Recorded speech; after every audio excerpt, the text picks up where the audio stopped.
Thanks a lot for a great discussion in the first panel. Thanks, Joanne. Indeed, I would like to be respectful to that. Mr. Schippers, you will have to leave us in a little bit more than 10 minutes. So, but still, we still want people on the panel to inspire us with good examples of things that do work when we create PPPs, but also the obstacles that we think should be removed. So maybe I would like to open the floor with you, Mr. Schippers, on the particular topic of PPP and practical examples on how this can work. Thank you very much. I'm Edith Schippers. I'm Minister of Healthcare, Well-being and Sport in the Netherlands. And when a minister in the Netherlands of Healthcare enters the room of the Minister of Finance, he becomes pale because he thinks of rising cost. But I think Ebola was a human disaster, a human crisis, but it also changed the view of the ministers of finance and economic affairs in the world, because they realized that healthcare systems is not only a thing that healthcare specialists are worried about, but it's also a thing that has a huge impact, potential impact on your economy if a healthcare system breaks down in a country far away. We are not living on islands, so it has implications for all countries in the world because of traffic, tourism, and trade. So that changed a lot, and we have, I think, a lot of challenges in healthcare. They are huge. We have an aging population with chronic diseases due to technological innovations. We have obesities, not only in the West, but over the whole world. Also in developing countries where there's on the one side a shortage of food and on the other side we see obesity. So we have a lot of challenges, and I think we can't manage these challenges alone as governments. We need to cooperate, and in healthcare we are used to cooperate. We are used to work together, professional scientists with patients, nurses and doctors. So I think that we have the right genes to work together. And if I look at one of the silent killers, I call them, who can change our healthcare systems as we know it, that is AMR, antibiotic resistance. These silent killers are a real threat, and I think that governments are not capable of changing this. We need, for example, new business models for new antibiotics. Because if we develop an antibiotic and then we invest money in it, then we preferably don't use these antibiotics. So the business case is very lousy, and we need to develop new business cases. And I think that, for example, WEF can play a very important role in develop these new models, because we're here and we're from all parts of society. So we can make these new business models. We can start today. And I think this challenge is a very big one. And we have these challenges all around healthcare, because people don't want to be in hospitals, they want to have care at home. Why bring people to care, and why not bring care to people? So I can talk for an hour on all the challenges we can work out together, and I think that this is the place, and we are the people from governments, from industries, from civil society, scientists, and we can solve these problems together. So I think what is needed is that we identify key factors, conditions. How can we work together? And UNAIDS is a very good example, but we have many of these examples. And why not add these experiences and see what are key factors to be successful in PPP? And I think this is a challenge, and we can help each other in sharing good examples and take out the key factors and make a guideline, for example, we can use ourselves. Thank you very much, Mr. Schippers. Thank you. And indeed, I mean, one of the key enablers is probably alignment of incentives. And Steph, I'd like to build on the business model of Gavi and brainstorm maybe with you a few minutes on whether or not this business model could be recycled in a successful manner when we think about prevention of NCDs, when we talk about AMR, when we talk about pandemics reaction? Do you have any view on that? Thank you so much, and delighted to be with all of you this morning. I wanted to start with building on what Michel said this morning on the global governance and the need for reform, which is actually right. And I want to add one other point he didn't make, which is, if you think about it, we've got now a situation where we have global challenges and they become local challenges. And of course, our unit of analysis is the member state. And member state analysis is critical because that's the way financing and other legal structures are set up, but it's clearly not adequate. And we now have a new digital global world that cuts across all of this, and we've somehow got to figure out how to play those together, as we saw in the Ebola outbreak, which was not one country specific, it was the intersection of 3 countries and then spread across many continents, et cetera. So I do think that's a very important discussion. Gavi was born at the World Economic Forum in 2000, and I think it is a very successful partnership, if I say so myself, but I think the important issue is it went to scale. So in 15 years, we were able to reach more than 500 million additional children and prevent more than 7 million deaths. The real focus initially was to bring new tools to countries that didn't have access to them, but part of that was, how do you change the marketplace? And I think this is some of the most successful things that Gavi's have done, is working with manufacturers and saying, you know, your products are never going to get there unless we rethink how we design this. And a number of things happened. One was giving them long-range forecasts and some guarantees of funding, and hard currency meant that they could then scale their investments to meet the needs of countries, but also drive down their COGS and therefore have better pricing, which is what sustainability is about. The second thing that happened is it opened up a marketplace for developing country manufacturers to step in, who could make a business case that said, you know, perhaps we don't need the same ROIs as some of the other companies, and now that there is a stable marketplace, we can invest. So I think that model is very important. It's not a short-term model. I mean, it took a long time to do this, but today, middle-income countries, which we're not necessarily working on pricing for, have huge advantages because now they're developing country manufacturers that are competing and creating products at a reasonable price. Innovation is still occurring in the industrialized market as well as in developing country markets, and I think this model can be used for other issues. I just wanted to come to one others that people mentioned, which is IAVI. Now, that was the first product development partnership for vaccines, and it was also very actively involved with the World Economic Forum early on.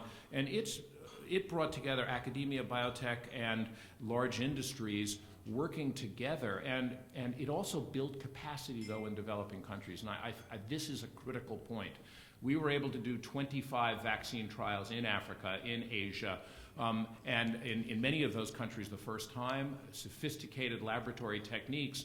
This is going to be critical, because if you have capacity on the ground, then when the next, you know, maybe it's Ebola again, but Ebola, we kind of know how to deal with it. It doesn't spread very easily. I understand all the failures that were there, but the next time we get an agent that spreads quickly and is unknown, what you need is laboratories and public health infrastructure and capacity on the ground. It just can't be dropped in.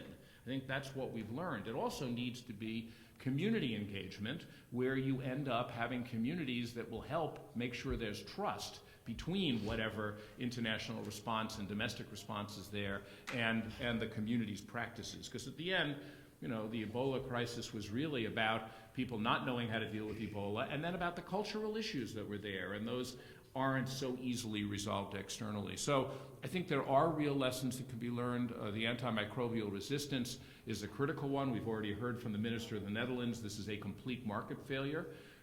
We're doing Ebola vaccine work now because that's a complete market failure. And I think the challenge is how we make sure we set up financing for those types of efforts, but also create them in the type of transparent process that everybody says, yes, this is a good investment, it's an important global investment, but it isn't a, something that is going off the tracks. And I think that's, what I would say is my 25-year lesson in working in these public-private partnerships, is bringing to bear. Thank you, Seth. And there is one thing that's striking me with Gavi and in a way also with the Global Fund. If you look into the ways those organizations are being managed, they're being managed very much like private organizations, not private organization, but in a way with the type of capabilities that are very much alike and would not pale as compared to the ones of private sector organization. Think about sourcing, supply chain, replenishment techniques, marketing, and so on. They are actually practices that are very strong at your place and make your organization very, very robust and sustainable. That is a critical point, because we try to do the best of both and take advantage of the mission-driven side of a not-for-profit, but the efficiency that's seen in industry and the accountability, transparency, et cetera, that's necessary for success. Thank you. And I would like to also welcome Precious Mutsozo. I mean, you are Director General from the Department of Health in South Africa. As the World Economic Forum, we have been working with you, and partners of the World Economic Forum have been working on ideas for public-private collaboration. And I would like you to express and explain what you expect from the private sector as you engage into such dialogue. A lot. No, thank you very much for waking me up so early. Well, I think there are different levels of partnerships that I think I expect. And I'd like to just outline them as follows and perhaps give some examples. One is at the strategic level, the other at the technical level, at an operational as well as financial. And those are sort of levels at which we can partner. And we've got an experience of a success in partnering at an operational level with both the private sector, civil society, and academic institutions. Our success, and Michelle will take credit for this, in putting 3 million people on treatment in South Africa and testing 20 million people in 20 months. I mean, for historically, what would have been on annual basis would have tested 2 million people only, but with partnerships, we're able to test 20 million people. So this is an example of success, but I just wanted to identify specific areas where I think I would use your language, leapfrogging, which I think my minister likes a lot. We are now told to leapfrog in everything we do, and I'm hoping that you're going to help us leapfrog. Of course, we have looked at different areas, and I'll use the theme of bringing quality to our services so that people can not only access care, but quality care. And I asked the question, and I heard about Coca-Cola, and I want to use another example of McDonald's. I asked the question, why is it that when you go to different parts of the world, it doesn't matter where you are, you get the same McDonald's menu or whatever meal? How do they get it right? And I was not advocating for McDonald's, because for people who are sufficiently padded like me, surely pleasantly endowed is not an option. But the model of the service, I think, of franchising, I think, would be perhaps what we look at. How do you bring franchising in a social context? And we said, okay, for all our clinics, would like them to be ideal, taking private sector concepts of franchising in such a way that the public sector services can be improved to that level. The second is, how do we use, because again in the hospitals, the common theme, I said, if you go to hotels, I mean, you're in a hotel, there are certain services, hospitality services I call them, that you also tend to see in our hospitals. How do we get concept of hotel services in our hospitals in such a way that we can get services closer. So those are the sort of two examples. But I've got another one, because we live in a technology-driven environment. We have attempted to do this in partnership, but it tends to be quite heavy, about connecting all our clinics. We've got 3,500 clinics, and we are trying to connect all of them in such a way that we can get information timely. And we attempted to do this recently with 700 of our clinics. And it took 200,000 kilometers of travel. Now, if I buy a car, it takes me 4 years to travel 100,000 kilometers. Now, it means 2 cars traveling for 4 to 5 years to install computer systems in our clinics. So I said, surely there must be a better way. So perhaps you can teach us, because we just did 700. Of course, your mathematics, if you calculate for the remaining 2,800, you need to tell us how we can leapfrog so that we don't have to travel that far. But I wanted to talk about vaccines, now that I'm sitting next to Seth. We probably have a success story, not just about HIV/AIDS, but also vaccines. Perhaps you can also take credit in that when we introduced pneumococcal vaccine in South Africa and rotavirus, we actually saw 70% reduction in under 5 mortality. But there's another story that is not told, is that we also saw in older people reduction also in mortality because of herd immunity. But in addition, I know we've been talking about AMR, and every time we talk about antimicrobial resistance, we just talk about new antibiotics. But we also have data to show reduction in resistance in a certain community, particularly those who have been immunized. So that in itself tells you that our efforts for vaccines should also be doubled, because we get a potential outcome of reduction in deaths, not only in children, in adults, as well as reduction in antimicrobial resistance. And finally, without taking too long, we recognize that production of health workers is not just for them to work in the public sector only. They work both in the public and private sector. So we've created a vehicle, we call it a Public Health Enhancement Fund. It's a partnership between ourselves and the private sector to see how we can jointly fund research and development for public sector solutions.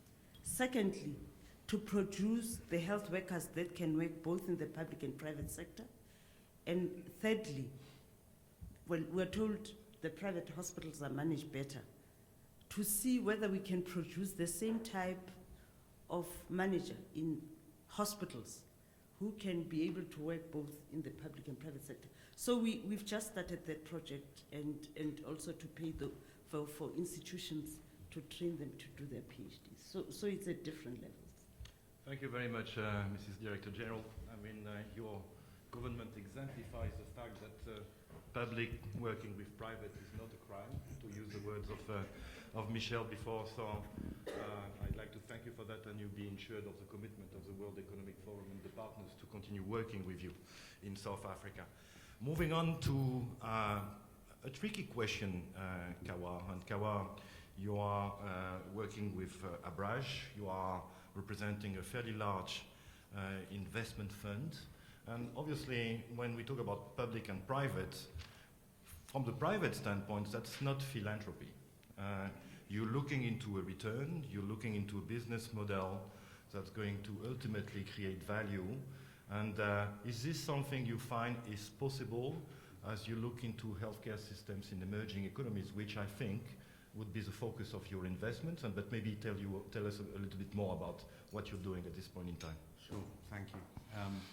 So a quick introduction. Abraj is a private equity firm. It's probably pretty rare you see a private equity firm sitting up here. We've invested over $1 billion in most of your countries in various different kinds of health investments and made a good return doing it. To answer your question, the role of the private sector is not only the private sector is there today making money, but to go forward, the private sector is an absolute critical part of the equation here to catalyze the things everyone is talking about, in our opinion. The thing that's missing in the debate this morning, in my opinion, is how do you create the health system, how do you create the quality of doctors, junior doctors, nurses, ancillary health professionals, the labs, the diagnostic chains, the collection points, the ambulances. How do you create those systems which become the vehicles, the counterparties for all the good things you're talking about? How do you create, if you have a cold chain for the vaccines, who's going to deliver the vaccine reliably in the community?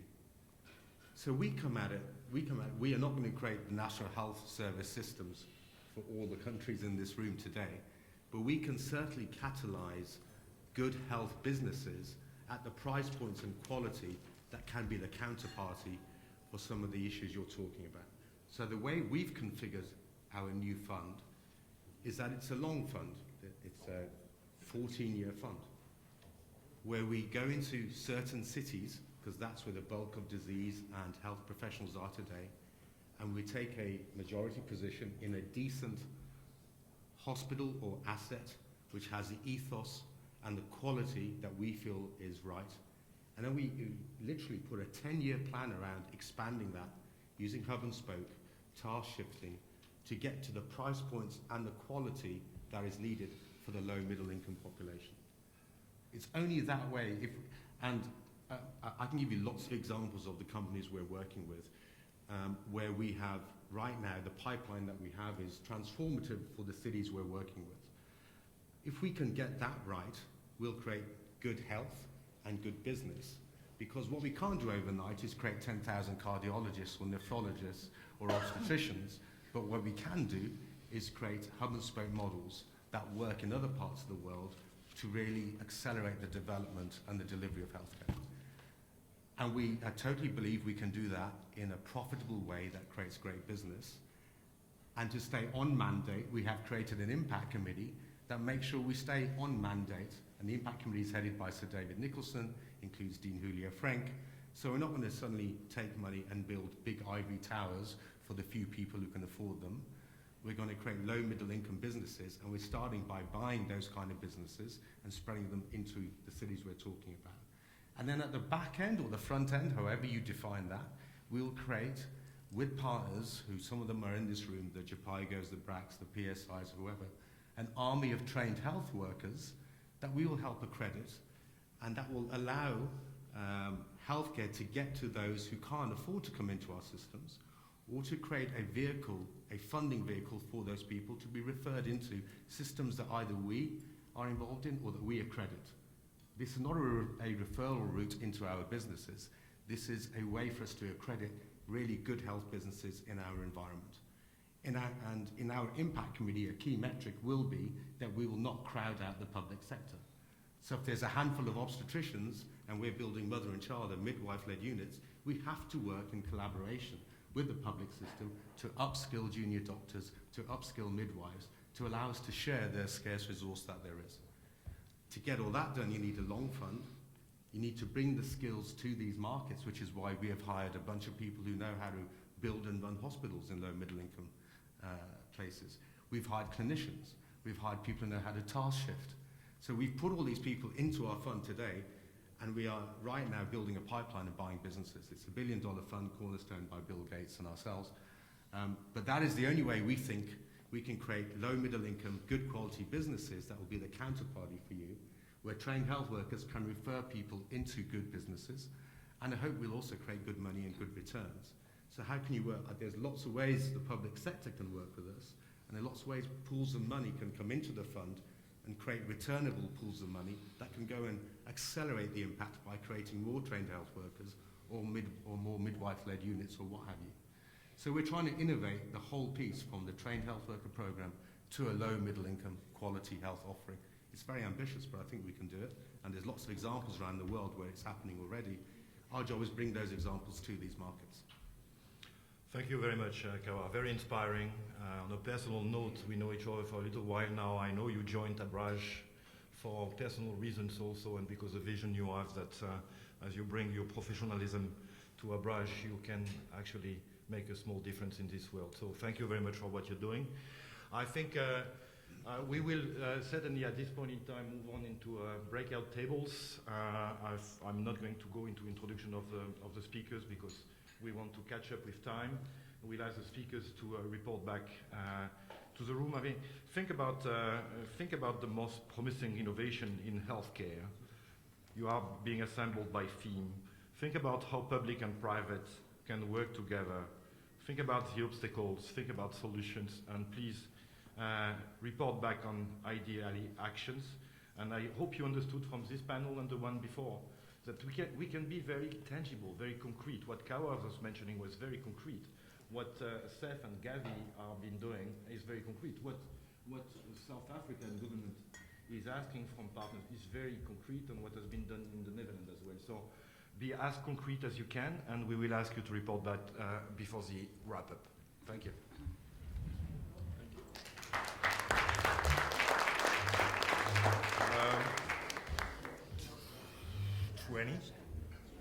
20 minutes.